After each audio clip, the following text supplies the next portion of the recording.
Welcome to episode 2 of the 5% PT podcast. My name is Dr. Corey Harris. I'm your host. Today, I want to introduce you to Dr. Rashad Smith, physical therapist. Thank you for being flexible with your time. I know you're a busy professional man and a family man, so let's go ahead and jump right into it if you don't mind. Yes, sir. Let's do it. So give us a little introduction on who you are, your educational background, what practice settings you've been in, and where you are now. Again, my name is Dr. Rashad Smith. I was born and raised right here in Mississippi, small towns, Terry, Mississippi. And after my mom had passed when I was 13, we kind of moved up to Camden, Mississippi, closer to my father's church. He had been pastoring in the ministry for so many years, so we decided to get closer to the church. After her passing, finished high school up here in Camden from Velma Jackson High School. I was fortunate enough to go on to the University of Southern Mississippi and play football there and, get my bachelor's of science degree in sports medicine and exercise science. It's been a blessing and a great experience those times there. So while I was there, I actually had an injury, and that was my first real exposure to physical therapy, not knowing that was going to be the one thing that really sparked my interest. So after undergoing my own therapy and speaking to the therapist about it, she kind of informed me how lucrative the field was and how interesting it was. And I had an opportunity to get sponsored by a hospital here in Mississippi, Rush Foundation Hospital. Okay. And so I applied. I got accepted to the University of St. Augustine, and they sponsored me to go on to the University of St. Augustine, where I finished my doctorate. Nice. Now, was St. Augustine the only PT school you applied to? No, I applied to Belmont, and also applied to University of Mississippi here in right here in Jackson, Mississippi. I got accepted to both, but at that time they were both getting ready to transition into the doctoral program, and I would have had to wait a whole another year to start their program. And I was anxious to go ahead and get everything started, so I accepted my invitation at St. Augustine. All right, so you said when you got your injury, you went to PT. That was your introduction to it. But what specifically about it sparked your interest? It was a unique approach, I guess. Her demeanor, her interest, and my well-being. I guess it's kind of funny to say you never had anybody really pay attention to you like that. She really cared, attention to the details. And I was a collegiate athlete, expected to go back to the field of play and perform well. And so she took that seriously. And when I seen how seriously she took it and I was able to accomplish my goals, I asked her after that, said, hey, would you mind me coming back watching you, rehab other injuries? And she said, sure.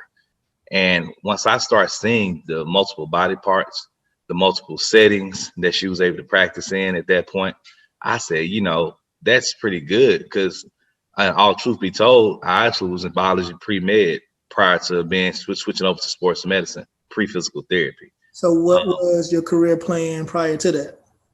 My mom said she wanted me to be a doctor, and that what she said. So I said, let's go for it. And I was biology pre-med, playing football, taking 16, 18 hours a semester, doing quite well.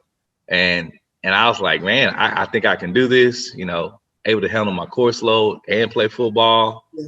And my plan was, hey, you know what? I'm gonna get out. I'm gonna be a doctor of some sort. At that point, didn't know what field, didn't know a lot about, residency. More medical doctor. More medical doctor, right? And that's what I was thinking until I got hurt. And man, it rocked my world when I seen there was a whole nother side to being a practitioner. So I think that's a similar story with a lot of PTs we met. Their first introduction to PT was they played sports. They had an injury, or doing something in life that sustained an injury, went to PT, and that was their first introduction to it. But for you, did you always see medicine, or particularly MD, or sports as a way out? Or did yes, I really did, man. Just being completely transparent. I'm a country boy, like I said, born and raised here in Mississippi. We were taught to work with our hands, use our brain more than our brain. And we were cattle farmers. My dad was a truck driver. My sister was in the military, and all the work that we were doing was always physical. And I knew looking long term of the type of life that I wanted to lead for myself and eventually at that point have a family, that I was going to accomplish my goals that way. And I decided to branch off, not without criticism, changing up the game.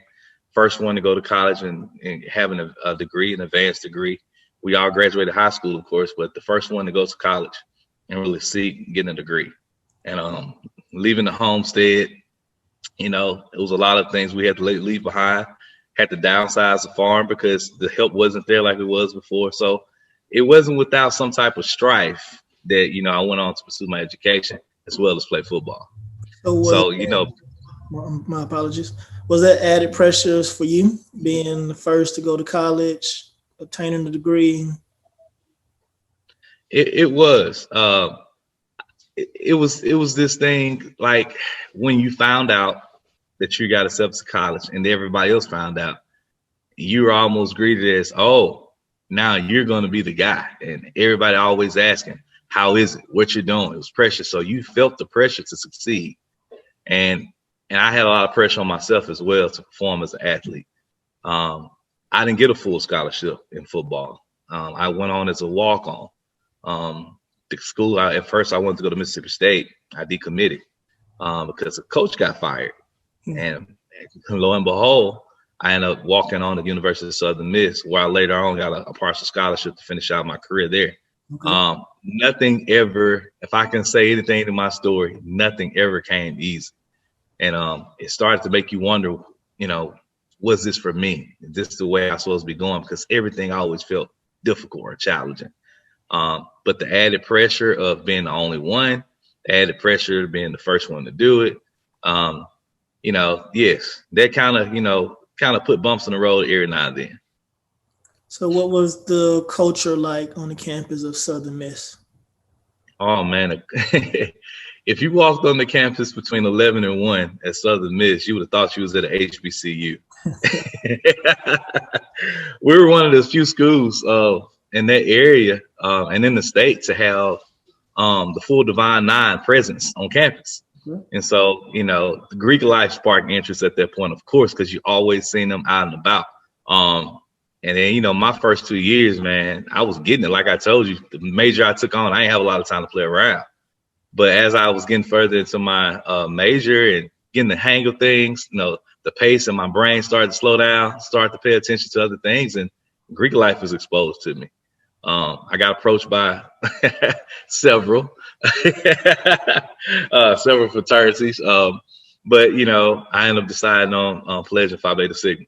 Yes, the distinguished gentleman of Phi Beta Sigma Fraternity Incorporated. Yeah, man, it was quite the experience. Campus life was a joy. Ended up was able to move off campus, have our own place and independent living. Undergrad was wonderful to me. I have no complaints about undergrad. It was a great time. All right. So you're getting ready to graduate undergrad. Earlier you mentioned you spoke to the physical therapist about following her, shadowing her. What was that experience like? It was quite interesting because once she seen how I guess interested I was in the field, she started to present ideas that really spoke into my future. She was start to talk about potential partnering up and ownership with her if I decided to pursue this field. Of course, when she said that, man, I was like, wow, why wouldn't I accept this invitation? So it really made me clamp down and lock in on the fact that, hey, this is what I need to do. Let me make sure I position myself to get into physical therapy school. So you kind of felt like things were lining up to lead you in that direction. Yes, something was finally going right and smooth. So not to jump ahead too far, but did that opportunity pan out? It did not. And I guess we can allude to that a little later in the conversation when we get into private practice. It did not quite pan out that way. Now we both remain cordial. It wasn't an enemy, love, hate situation. It just, once that's my time was ready, her time wasn't. So our stars at that point did not align. All right. So after graduating undergrad, starting PT school, what was that gap in between? How long for you? So this was the summer of 2005. Okay. Hurricane Katrina hit. At this point, I did not know whether or not I had got accepted into PT school. I was still training and working out, trying to make it as a free agent in the NFL. I had aspirations to try out with New Orleans Saints as a free agent, Jacksonville Jaguars. Okay. But due to injury, my right shoulder had a rotator cuff tear. I got cut. But that I didn't let that deter me. I said, well, I still haven't received my letter. I have gotten cut from an NFL football team, and I'm starting to run out of options on what is going on. This thing is not to pan out. So this is I would say about 3 to 4 weeks prior to Katrina. I got an invitation by this young man I know that was doing well in the area, and he sold insurance. So he offered me to come down to a class and get my insurance license, and I was driving from Hattiesburg down to New Orleans, taking the classes, and getting ready to take a job on selling insurance in New Orleans. How long was that drive? That drive was about an hour 30 minutes. It wasn't anything too out the way. You were going back and forth daily? 3 days a week at that point. Okay. Right, 3 days a week. Did at any point where you saw you want to get picked up by a team, you haven't heard back from the PT school, did you start to get discouraged at all? I don't want to use the word discouraged. Okay. It was almost like a move on mentality. Okay, what else are you going to try to do? And I guess what I was going to use as a bridge was that point was selling insurance until something else opened up. Okay. Yes, sir. So once you actually got into school, what was that feeling like? Man, oh my God. The amazing odds. I knew it was nothing but God. And I say that to say that over 600 people applied to our class. And I apologize if you hear the background noise. My daughter's upstairs with the iPad. Over 600 people applied to our class, and they only accepted 68. I had good grades, but I can't say I had the best, because finding out later, man, I think 2/3 of our class were in the 3.8 to 4.0 range. And I was at like a 3.7, something like that. And I got in on my first try. And I was quite amazed that I did get in. One of 3 African Americans to get accepted into that class. Wow. Congratulations to that, man. Yes, sir. So once you get into the program, you start taking your courses, you're looking around at your fellow cohort. How did that start playing on you? Were you feeling any differently? Did you have to change the way you studied? What kept you going in that program? Game on. Game on. My level of preparation had to change drastically. My start at the University of St. Augustine wasn't the best. It wasn't the worst, but it wasn't the best. Like I told you, when I was at Southern Miss, man, college came natural and easy. It wasn't like this intense study habit I had to obtain. It was just natural. A natural A and B student, going to my classes, doing study halls, actually doing tutoring and things like that.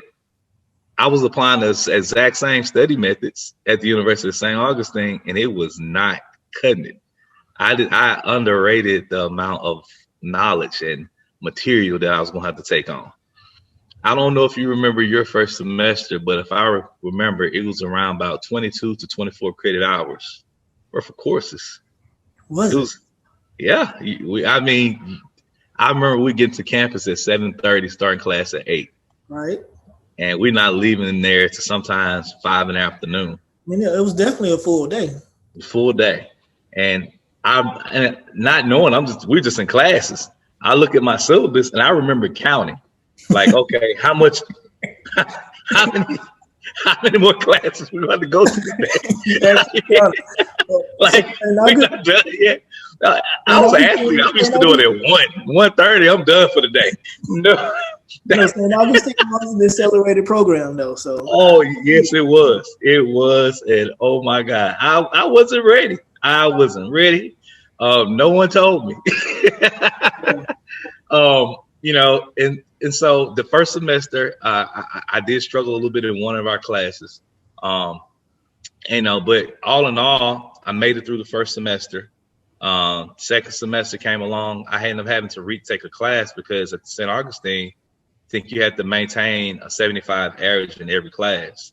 And I think I was at a 73 or 71. I didn't make the cut, and I think it was a class ortho at that point. Okay. And that's funny. That's very funny. The one class I struggled with ended up being the thing I did for a living. But yeah, I ended up retaking that class, and it felt. I guess that was the one disappointment I started to feel in my life. At that point, I've never made anything less than a C in class. And so to say, yeah, you failed, man, and then next thing you know, they did classes by color.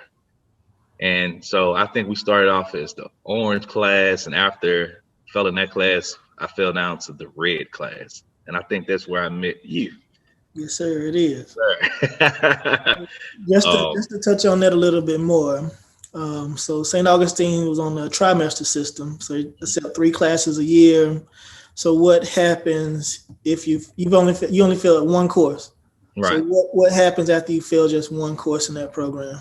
You can't proceed on with that class. You fall to the next class, but you have to fall to the next color class, if that makes sense, and retake that one course you did.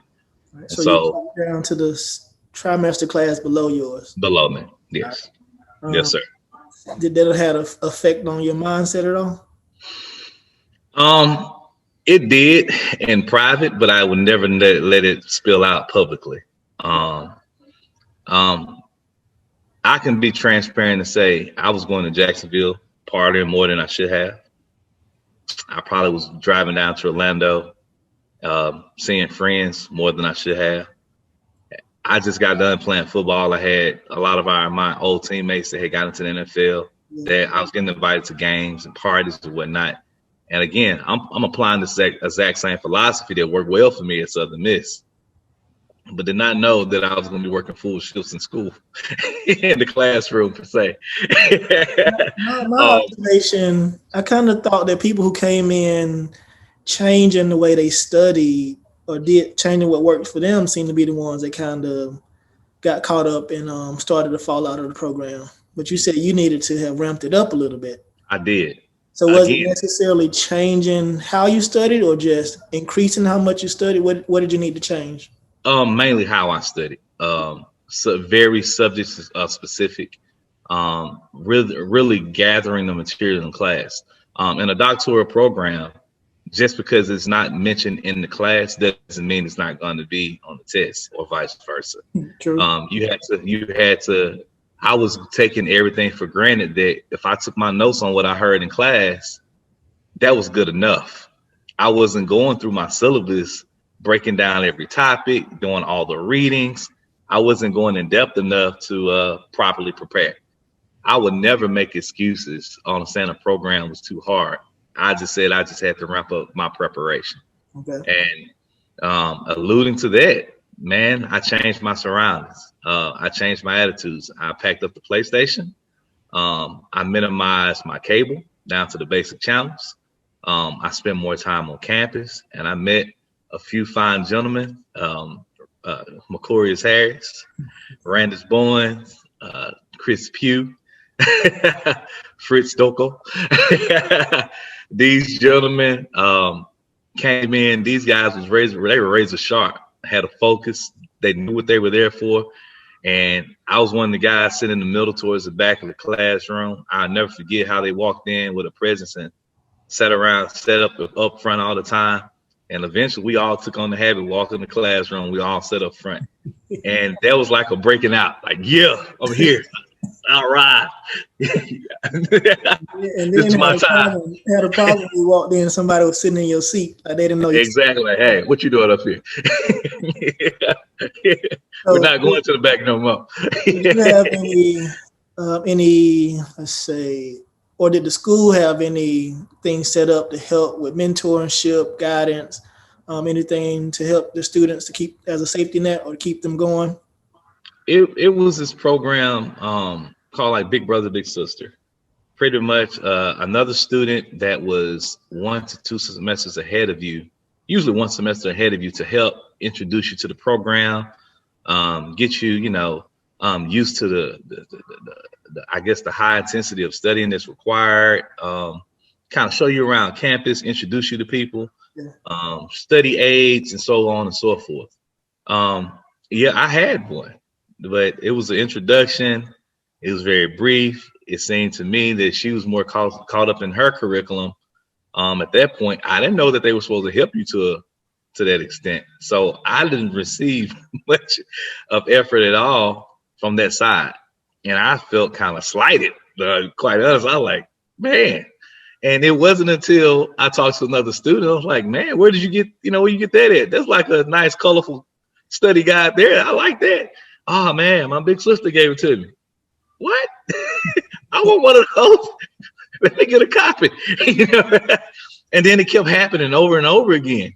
And I realized that I wasn't afforded that luxury at that point. But to God be the glory. Artie and TJ, beautiful spirit, beautiful souls, beautiful hearts. They took me in personally. They seen the struggles that I was having to get adapted. Yeah. I remember one of the classes at this point was pathophysiology under Dr. Woga. Artie had excelled in this class, and she was like, Rashad, you just got to get those graphs down. You got to get the flow charts down. If you know these charts, you know the material. And she had these beautiful outline charts, and she said, you study this, you know it, you're going to do well. And that's just what I needed. It was just like a jolt, a guide, something.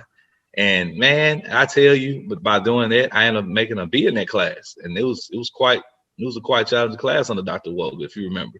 I do remember.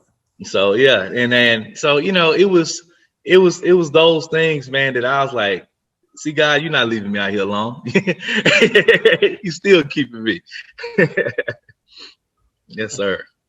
Right. How about you, man? Did you have a big brother, big sister? I did, but to be honest with you, I don't even remember who he or she was. I don't remember any interactions we had.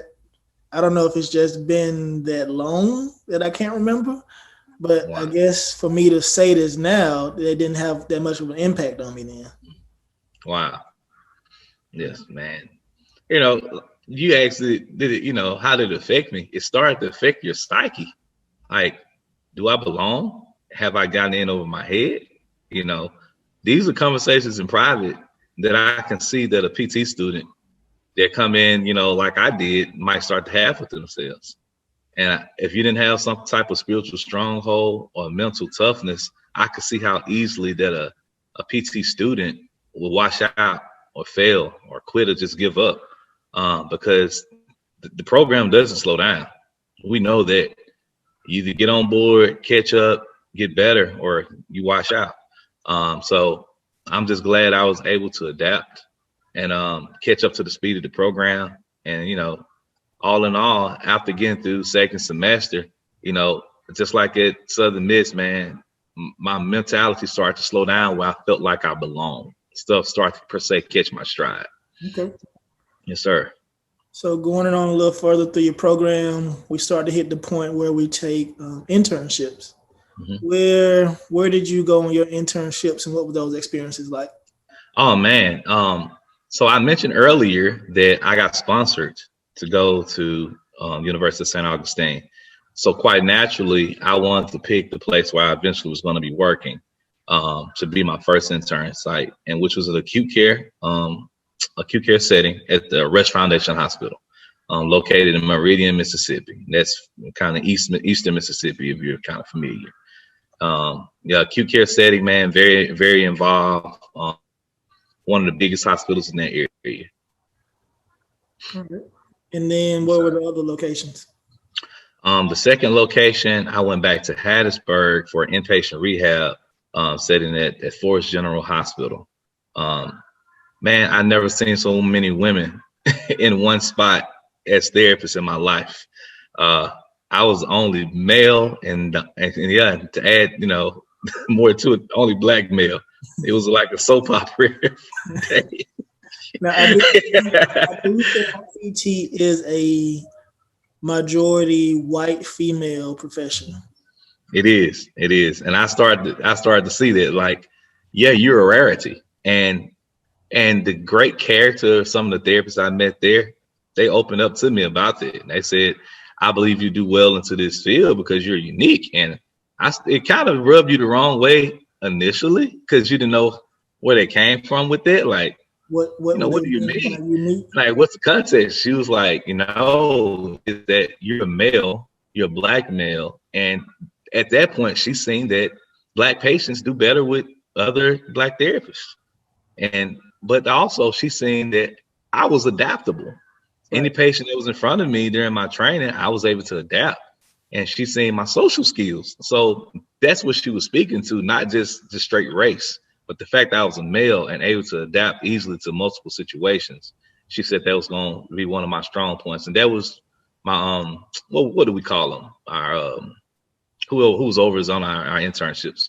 What do we call them? Clinical instructor. Clinical director of clinic. Yes, yeah. Yeah. I forget those names. But yeah, she the one that gave me the advice, and man, that kind of boosts my ego a little bit. Like, yeah, okay, I do belong out here. I can do this. Now, were those other individuals in that particular setting, did they seem like they were as adaptable as you were? No. I remember quite a few times that because the patient came in African American, and they said, okay, we're gonna add that person to Rashad's case. No, they specifically were saying this or suggesting this as patients came in, seeing what race they were. Yeah, and I at first I just thought, okay, this happened, just happenstance, but it happened more than once that it happened like that. I remember this one case particularly. It was this young man. He had braids or dreads, and he was driving under influence, wrecked his car, ended up breaking his neck. Was in a coma for some period of time, but it was an incomplete rupture of his spine, in which he ended up regaining a good amount of control of his lower extremities, but had a lot of upper body weakness and things like that. Yeah. And to say he was I don't want to use the word aggressive black male, but he was very upset that he was in that situation. And it just seemed that none of the other therapists, I'm a student at this point, you just got to remember, were able to like get in with him and really just relate to him. And so when I started working with him, they started to see improvement. And I think this rotation was only 4 or 6 weeks at this point. And then one day, he was really down on himself. And I went to school in Hattiesburg, so I still knew quite a few people in that area. He was real down on himself. I said, man, I'll tell you what, I got a surprise for you. I said, man, we're finna get you fixed up. I called one of my buddies. I found out his sizes, got him a few clothes, like a little jogger set, and I got it approved that my roommate at that time when I was in Hattiesburg was a barber. He came in, gave this man a haircut, put on some new clothes, and you seen this guy's whole attitude changed. And he ended up regaining most of his strength and being completely functional again.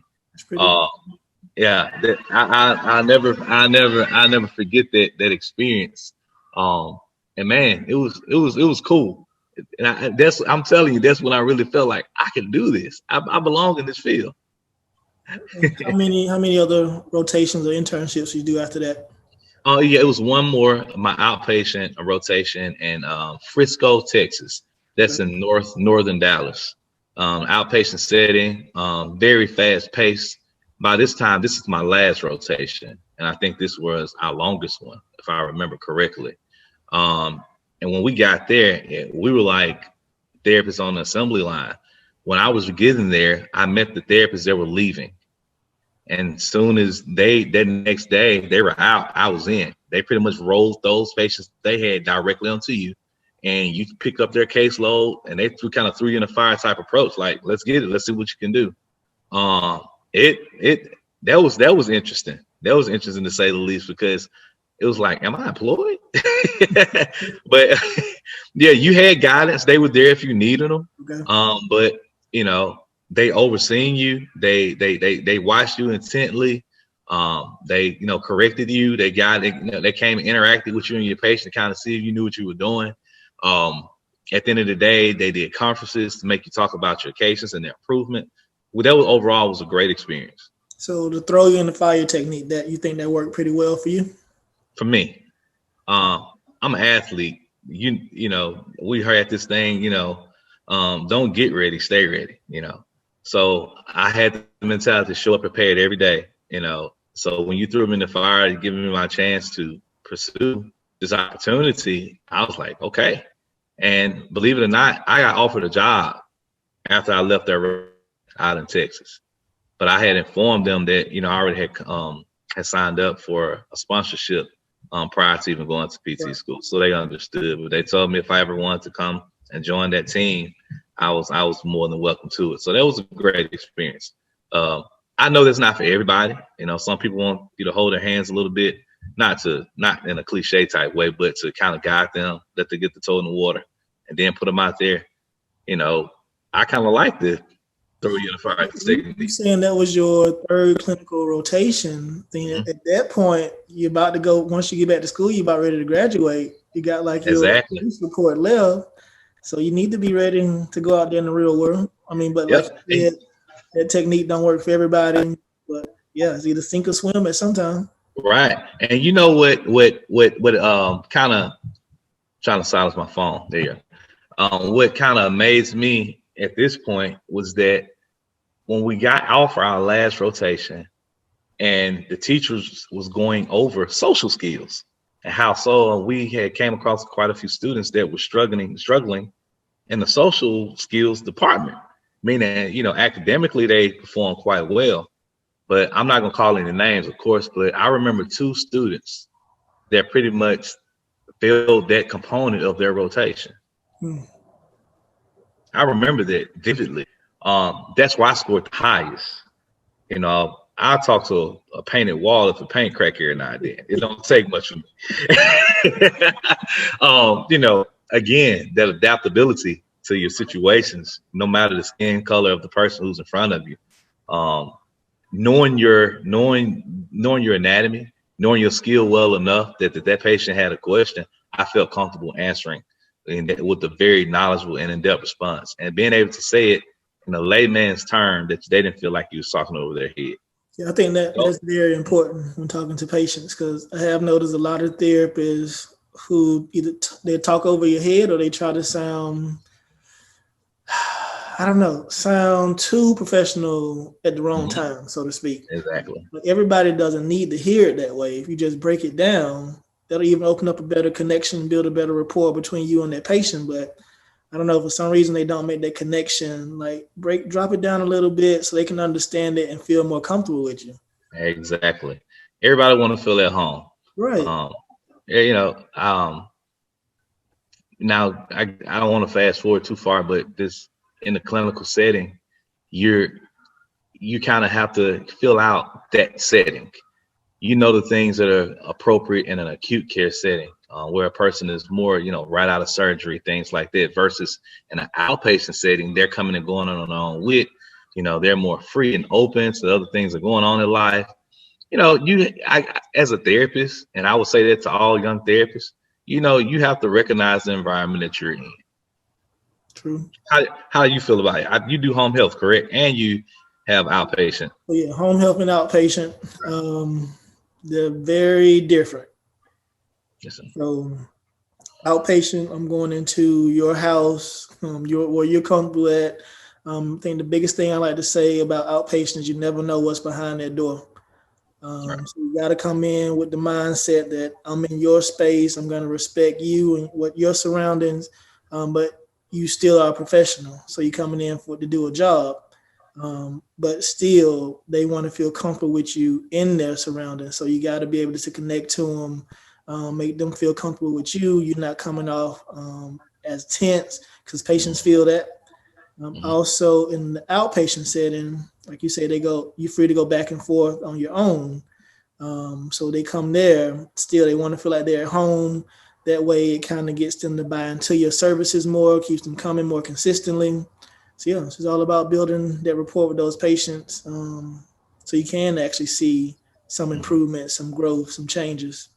Yeah, so on one side, you're entering somebody else's space, but then on the flip side, they're entering your domain in an Right. outpatient sense. And that has to be intimidating a little bit. I've done, I filled in PRN doing a little bit of home health before, but not for a long term. And yeah, not knowing the person who's behind that door or their living conditions or so on and so forth, man, you have to walk in like you said, not feeling No matter tense, what you or see, you no keep matter what you see, what grow across your right. feet, the dog that jumps in your lap that you don't know. This is real experiences. Yeah, those are the things that you're in their space, and you have to be adaptable. Right. And then just teaching them how to adapt to their own surroundings too, even though they live in this, but there's safe ways of going about it or modifying it to make it even safer, make it more efficient for you. So yeah, it can be, I don't know if I want to say intimidating, but to try to get somebody to change something that they feel, I've been living like this for so long, it's never bothered me, but this ain't right though. Right. Exactly right. So trying to get them to think differently about it, that can be the biggest hurdle at times. That's exactly right, man. But but I thank God for those experiences, because going from long-term acute care, where I remember calling for a nurse and they were so busy on the unit that they couldn't assist me with a patient. It was me who was, cleaning a patient up after they may have voided on themselves. It was me who was, changing bed linens. It was me who was doing a lot of the things that you felt that other staff should have been doing. And coming right out of school into all this skill that you're given, your toolboxes is equipped, and you feel that you have some type of presence because you now have a doctorate degree, and you go from walking out of a building with a doctorate degree and your robe on to cleaning someone up, it's easy to fall in this trap of saying this is beneath me. And I've said this several exactly. I said this to several people at several staff meetings. I feel that every therapist should have to start in a setting where they have to use every last one of their skills, including bed changes, cleaning the patient up, doing all those things. It would broaden you. It would stretch you. I can't tell you how many of those experiences helped me in the long run by being in that setting. The unknown, the unpredictability of the day-to-day operation with that patient. I want to touch on those settings a little bit more, but before we jump into that too much, so you finish up your rotation, then you go back to school. So what's left in school after that? Oh, we go back. We're getting ready for exits, if I remember correctly. Yeah, we're getting ready for exit exams, and our exit exams came at the end of the year, going into the spring. So I remember us getting out for our end of semester in the 6th semester, going getting ready for our 7th semester.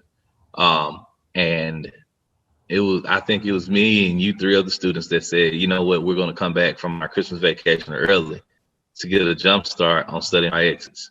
It was a meeting at the square table. Along with preparing for that, we also had to do our case studies too. Yeah. So yes, sir. I remember one of our internships, we picked the patient, followed them through from evaluation to discharge, documented their treatment, and actually had to write that case report up to present. I guess some people's dissertations might be, we have a case report we had to present as we would have our clinical doctorates. That's right. Exactly. On top of preparing for the exit exams. But I think a lot of people, what people don't know about me in that situation, when I went to PT school, I had to take out loans for the entire year because they didn't encourage us to work, so I didn't. But for my last semester, whoever I used for loans wouldn't approve me for loans to cover that last year. Really? And in talking with the school, they had a program where they gave loans to students And I talked to somebody in the front office. They didn't do that anymore. They didn't offer loans to students. I think they had an issue with students paying it back. So sitting at home waiting to go back to school, I was like, I don't know what's gonna happen. But I Wow. just drove back, being faithful, stepped out there. And I think either it was during that call or shortly after I got back to St. Augustine, I got a call from somebody in the office saying, we're going to try the loan thing again, come into the office, Wow. paperwork and all of that. Boy, if that wouldn't have Oh came man. through, y'all Man, I would never knew that. I never knew that, man. Oh wow. They had to have wow. They had to have your heart trembling. You did. I stepped out on faith, man. Probably the first time I really, really stepped out. I was like, I'm just going to drive back. Something's got to happen. Oh wow. Man, it's funny that you bring that up. That's kind of how the exact same way my sponsorship came about. Very, very close to that. So how did that work out? So when you Well, saying sponsorship, you're saying the hospital system paid for your entire physical therapy school education. that's right. So how did that work? How'd you get it? So before you could apply for that sponsorship, you have to been accepted into a physical therapy program. Yeah. So let's rewind a little bit. I got accepted. I got my acceptance letter. You go back a little further. I had to go back for the interview and all those things, all that. But I got my acceptance letter. I called to the school, and I'm used to like, okay, where's student loans at? I know y'all got some loans out here, and I. And they were like, this is a private school. We don't do with Title IV funding or something like that. Whatever. They didn't do federal Funding at all. And so I was like, whoa, what we going to do? And so, I proceeded to go try to get introduced to Sally Mae and all these folks. And I could not. And so at this point, like you said, we was on the trimester system. And I think I remember our trimester started off as around about $7,600 per semester. And I remember this because I had to keep up with it. By the time we got to our last semester, it was $10,200 per semester. There was that much. And so my dad at that point, I mentioned he was a pastor. They were building a new church. He had signed all my paperwork to get my student loans. But they said, well, because of your debt to income ratio, we can't give you the church loan and the student loan. And I had to tear the check up to go to PT school. And talking about a fractured relationship for a while behind it, man, I was between you and your dad. Yeah, I felt some type of way. I mentioned I'm the first, and I guess I probably was feeling a little bit entitled at this point. I guess I don't know. But I felt like, man, I had done everything right to get to this point, and this is the only thing that I needed, to further my educational career. And he couldn't come through on that, I seen opportunities my brothers and my sister got, and I was like, okay, me, why not me? I'm the one that's taking this educational route. Yeah.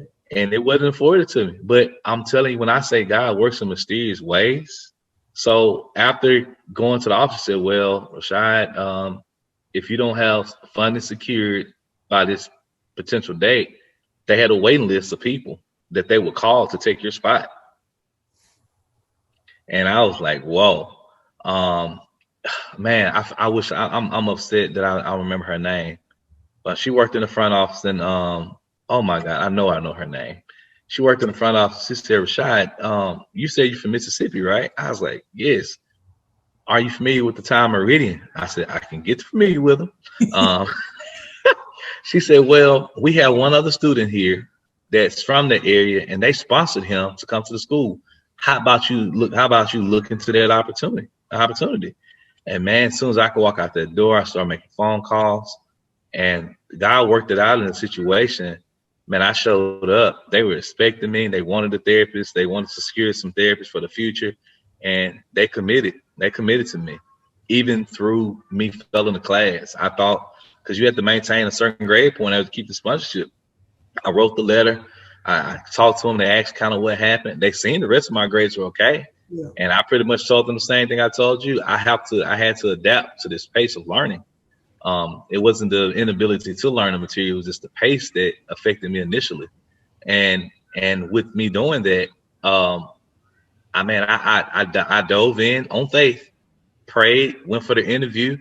The man seen my championship ring that I had on from the University of Southern Mississippi. I remember that ring you used to wear. You remember the ring? Yeah, bling bling. We had played Alabama that year, and we had played Alabama that previous year. And when we went to that game, I left off the field, and then we'd give kids our wristbands. We would sign hats and things like that. And man, I remember signing this kid's hat. When we was talking, he's the rehab director in the room asking me all these detailed questions about my career. I'm studious, suited and booted, and he's just over there, the CFO of the hospital, just kind of with this smug look on his face. I'm like, this man don't want me here. And then he said, "What year you at Southern Miss again?" I'm like, man, he don't think he thought I bought this ring. So he think I graduated. Well, I'm kind of caught off side. Yeah. And then he was like, "Y'all play Alabama in 2003. I said, "Yes, sir." Smith. He called out my number. He said, "You signed my grandson's hat." Get out of here, man. My hands to the master. You signed my grandson's hat. Wow. And I was like, I remember doing it. I don't remember the kid, of course, but I remember doing that. And I was like, wow. And from that point on, nothing else about therapy got talked about. The next 20 minutes was all about football and whatever. And he's, all right, Miss Lynn Holyfield. She was the rehab director at that point. Go and give him a tour, show him around, let him complete the paperwork. Man, glad to have you aboard. I think you're gonna be a great asset to our company. I'm saying he don't know that I'm about to do a hallelujah shot. I want to run around his office because he don't know what just happened to me. Right. I had to really contain my emotions, man. It took everything in me not to cry because I felt like my dream had been yanked from under my feet, and that secured my funding. So I only can imagine how it felt. That was at the beginning for me. I had took a course shit. That was at the end for you, the last semester, and you didn't know how you was gonna finish. Yep. Shoot, I didn't know how to feel either, man. Gosh, man. Just stepped out there, and then some kind of way they ended up calling. Like they had specifically told me, we having issues with students. We had issues with students being able to pay or paying these loans back, so we stopped doing it. So yeah, they drive back, got that call. Man, hallelujah to that, brother. See that? Hey, I that's why I live by this thing to this day. What God has for you is truly for you. True. What He's put in your path. He's not a God that can fail, man. True, yes, sir. Man. Now getting into, we graduated. You started at Rush. What setting were you in then, and how did that change over time? Or did you transition to other settings while you were there after that point? Yes, sir. I started off in a long-term acute care setting, like I mentioned. So explain what long-term acute care is. Long-term acute care. Yes, sir. Long-term acute care versus acute care is meaning that people have acute conditions, but not favorable to go home. They're not well enough to leave the hospital, but they're not well enough also to transition to a nursing home or swing bed program either. These were the sickest of the sick patients that we dealt with. So last I read, acute care stays about 4.5 days compared to a 30-day stay for long-term care. Yeah, exactly. Long-term care, I had patients up there to 100 days, 120 days. We had a unit, it was equivalent to the ICU, but if you can imagine a long-term ICU, it was what we call the high observation unit. Okay. And a lot of times people transferred to this unit, man, they were literally circling the drain, for lack of better terms, when they arrived to the hospital. Not expected to live, some did. And I remember these patients hooked up to so many machines. You're working in this, 6x8 space, trying to do range of motion.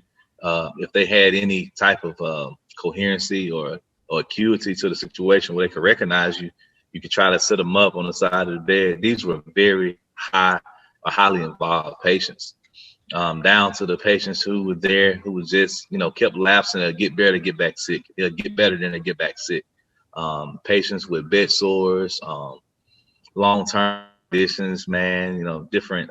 We had a particular wing that was for oncology. Of course, you can imagine how that would go. So it was quite the experience. And so it was almost like an inpatient rehab for the very sick. If that make any sense. So that's what a long-term acute care was. And then you also threw out the word swing bed. Swing bed. So after I left out the long-term acute care, someone left, took another job off the acute care floor. And I hated it because I was working the 8 on and 6 off shift, man. I had fell in love with it. 8 days straight work, and then you was off 6 days. I had a whole other job on the side, man. Uncle Sam loved it too.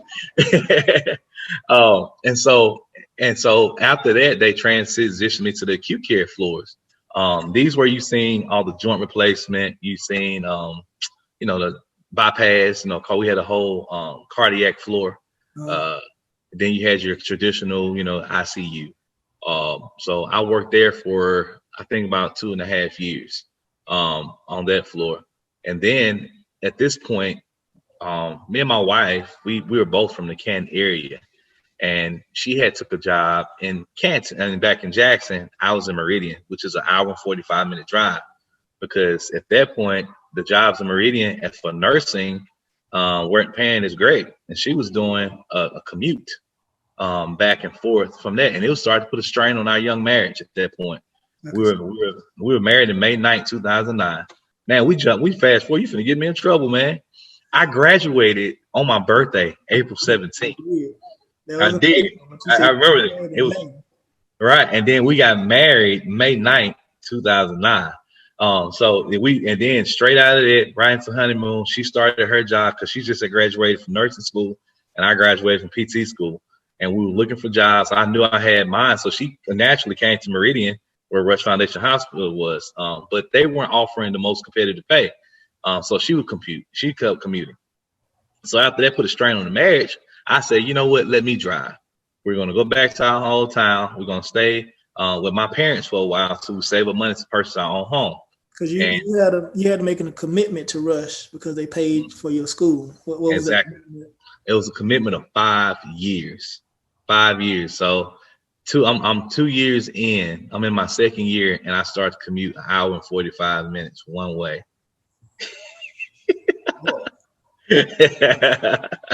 But for the love of the man, my wife, I wanted her. I did not like her on that, on the road, spending time away from the house, things like that. I said, you know what? And believe it or not, man, I did everything I could to get out the contract. But God would not let that thing break. So many people came in to buy it out. We'll get to the last stage of negotiations and some will fall through. And I said, after that last time, I said, man, I'm just staying. You actually did try to get bought out of your contract? I did. And I had a couple people try, that was interested in it. So what would that have meant for you? Would you have to pay them back some monies, or how would that? How would well, the company that bought me out, they actually was going to pay off that loan to get my services. Pay off their commitment per se, the contract to get my services. You have to make another commitment to that new company? I would have. So it's gonna be, but at least it was gonna be close to home. But that did not pan out, and I'm glad. Looking back on, I'm glad it did. Why you say that? Because that hospital did everything in my power to make me successful. Okay. They did everything they could to make it easy. Meaning that because they knew I was commuting so far, they said, Rashad, we know we like everybody here at 745.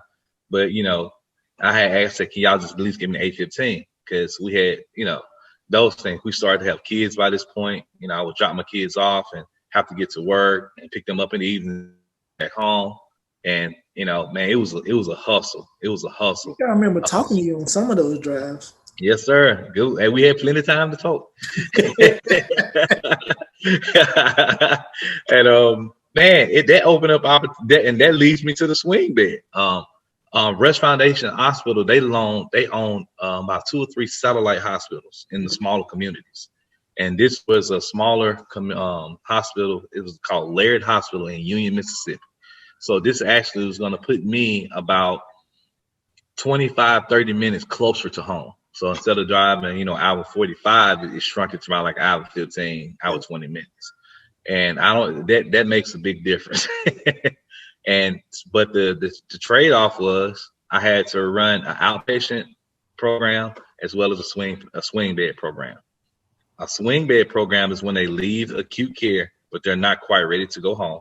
They stay at the swing bed for 2 to 3 weeks, I think up to 21 days, and they transition them back into the home. And so it's that, and as well as manage the outpatient facility for my remainder of time with Rush Foundation Hospital. All right. But currently, you are in private practice. I'm in private practice. For yourself. I work for myself. Hallelujah. How did you make that happen? So after I finished my contract with Rush, I went on to, go to another acute care hospital closer to home.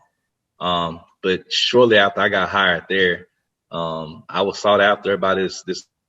It was a physician-owned practice, and he wanted me to manage his clinic, free reigns, no overseer type, role, no of this. You got to do what I would have to do. This to treat without the treat. He pretty much let me run his clinic like it was my own. And you specifically say that but we know POPs, physician-owned clinics.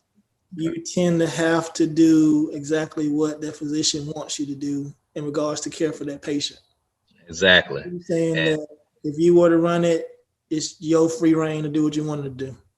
Exactly. And so, it was, that time at Laird prepared me for it because I was running an outpatient program, so I knew how to structure it. I knew how to set up the billing, all these things, contingencies that came along with it. But by this time, I'm there about a year, and I start to see how well his practice is doing. And God put it on my spirit to say, hey, you can do this for yourself. I started to do my research to see what it took, how much it would cost, put together a business plan, and just really put it out there and test the waters. And I gave myself 2.5 to 3 years that I could transition out his clinic into my own. But God moved suddenly. Things start to move extremely fast. Doors were open, not even foresee happening. And meaning like a building. I didn't have to go find a space to lease. For the same amount that I was going to be leasing for, I found a building that I could buy. Really? It was a 5,000 square foot building.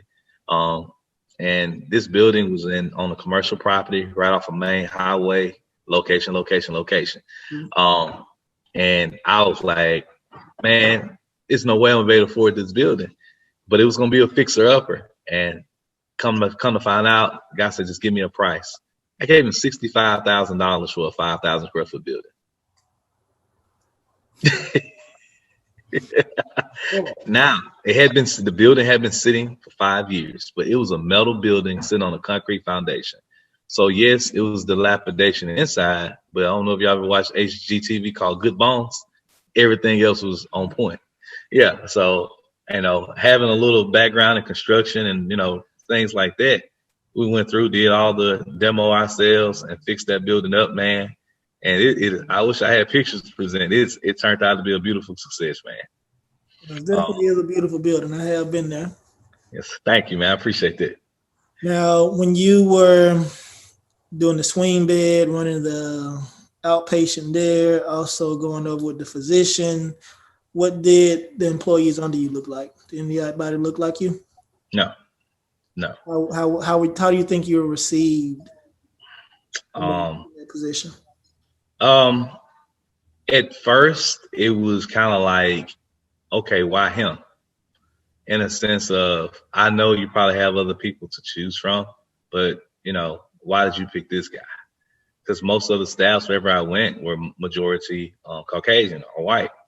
And I think I've been up to one other place at that point where after I left Rush that had Black employees as therapists. So it was a rarity to see Black therapists. So, and everybody I came into was this one girl at the front. She was a secretary. She was Black. And she said, when I seen the name Rashad, I said, where did they get him from? I shouldn't be laughing at that, man. And so it was quite the experience. And the doctor who hired me, he was an Indian. He was an Indian, Dr. Gamesh Goel. He hired me there, and it was amazing how receptive he was towards my own business aspirations. Mhm. It's kind of like he respected me more for wanting to have my own. So he had no objections. His wife fell in love with me. I actually helped them find another replacement after me. And we still talk to this day. We still associate to this day. And Godspeed, man, they really helped me launch, my business on their watch. They knew that I was opening my own business and did not mind it at all. No, that's what's up. You don't find that too many places. Not at all, man. You're gonna be a competitor to them when there's so many patients out here that need services, but everybody wants to kind of hold everything to themselves and not share anything. Exactly. So, man, it was indeed a blessing, and I just couldn't believe that it happened like that. But it worked out, man. Awesome. It was awesome. Now, earlier you mentioned the lady who possibly wanted to partner with you. Mm-hmm. At any point when you start going out on your own, did you run back into her? I did. Before I started pursuing my own aspirations, I called her up, said, "Hey, Marty, I've been out of school for so long now. I'm back in the area. How do you feel about the proposal that you introduced to me back, back when I was an undergrad?" And oh man, she was backpedaling like Deion Sanders at cornerback.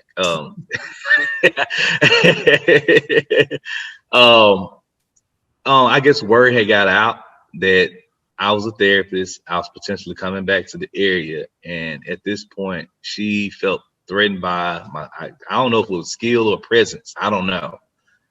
I hadn't even opened a building yet, so I just didn't understand why she felt so threatened, by my presence. So where you were working was how far from where she was? Well, say that again.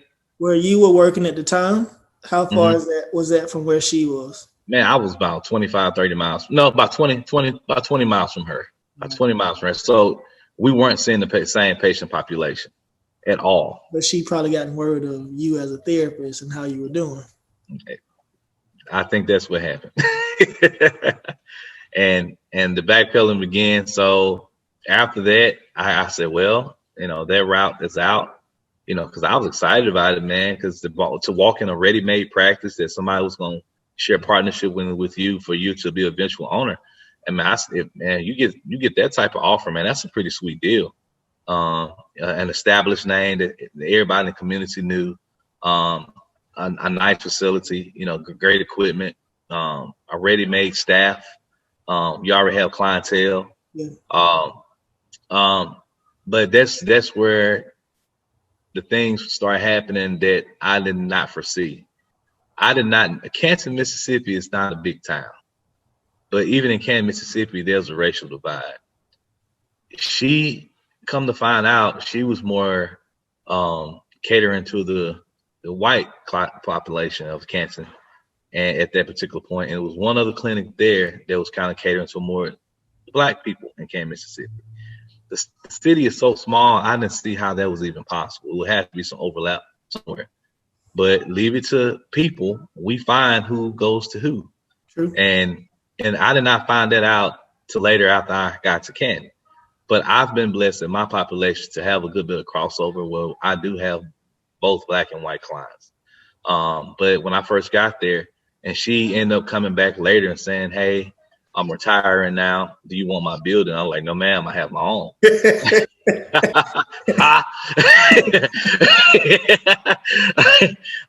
But she said, "Well, I know the type of therapist you are. I know you care about your work. I would like to roll over as many of my patients as I can to you."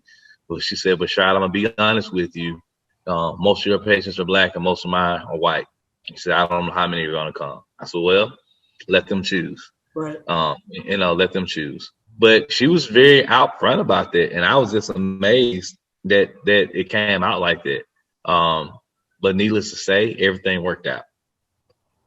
That's what's up, man. Yes, sir. When did you officially open? February 2016 was our grand opening. Oh man, what a momentous occasion. Friends and family from everywhere came.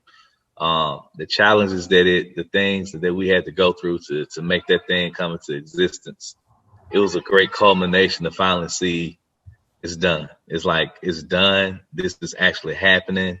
This thing is actually coming to fruition. The things that happen on the back end before the doors can even open are beyond what most people think. The credentialing, the marketing, the endless advertising, the smooching up to doctors, trying to get cash pay people to come in, making sure that you're in network with every new and up and coming insurance company. Like it's a lot of meticulous work that you have to put in. And I'll be the first one to say there's not much literature out there. I found one book that kind of outlined, and this book when I started was already like 12 to 15 years old. There's not much literature out there to walk you through opening up a practice. If you're familiar with chiropractors, they actually have a part of their curriculum that's business oriented that actually teaches them how to manage their own practices. Coming out of physical therapy school, we're not introducing to anything that in depth in nature about running your own clinic or being your own private owner. So actually, shadowing people, finding someone to mentor you, finding someone that's open and they don't mind sharing their advice on how they did it with you. Those things are very challenging. You mind sharing what some of those early stumbling blocks were before the actual opening? The early stumbling blocks, oh man, credentialing. Oh my goodness. Credentialing is the process by which you get paid. So if you don't have a strategy to get paid, you're going to fall flat on your face. So when you have patients coming into your door, you never know what insurance they're going to present. So what you try to do as a therapist and an owner is try to make sure that you're in network with the most common providers or network with the most insurance companies, which in that area is Medicare and Medicaid. Those are two federal-based and state-based programs, right? Then you go to the big companies, private companies like the Blue Cross Blue Shields, the Aetna. Now you have to learn about HMOs and PPOs. I didn't know. I'm just being honest. I didn't know. I simply did not know at that point how big a difference was between the HMO and PPO until you got a check. And so, this particular incident, we were opening up. I took this patient in. She had a total knee replacement. We had did a prior authorization on her, had completed around about 12 to 15 treatments. And collectively, that added up to be a pretty good bill at that particular point. Come to find out, we don't know this guy. We're not going to pay for it. I have a piece of paper saying that I'm in network with you guys. We feel like she could have went to a different location that was already in network prior to you. I had to write that whole bill off and I get paid. That happened like 4 times. I think I lost in the neighborhood of $5,000 to $10,000 the first couple months. I was donate therapy, man. I could have might as well been doing PT abroad. Doing some pro bono work. Don't even know you. I was doing some pro bono work out this world. But man, I was like, what is going on, man? So it's this little thing out there. It's part of your it's part of the credentialing process where you have to upload your tax ID number, your practice location, all your professional liability information, your professional license and degree, all these things you have to upload it to the site. And prior to sending your patients to this, they go check that information to make sure that you're a valid provider. I didn't know about it. Didn't know. No one. There's nothing out there. I got credentialed individually that they knew I was a provider, but they didn't know anything about my practice location. And because that practice location wasn't certified at that point with them, that led to some discrepancies in whether they wanted to pay. Wow. But yeah, thank God for write-offs. Right. All right. Now, As a therapist, have you had any PT mentors? Um, uh, I would be hard pressed to call him a mentor versus kind of like an advisor. Okay. Because the reason I say that, I consider myself a mentor, and the time that I spend with students, I didn't get that. It was pretty much, if I had a question, I knew somebody that owned a private practice that was in another town that would answer it. That's about the most help that I got, and I didn't really have that person to kind of walk me through or hold my hand per se to avoid these stumbling blocks. And I'm telling them about it like I'm all traumatic about. Oh yeah, you supposed to have did.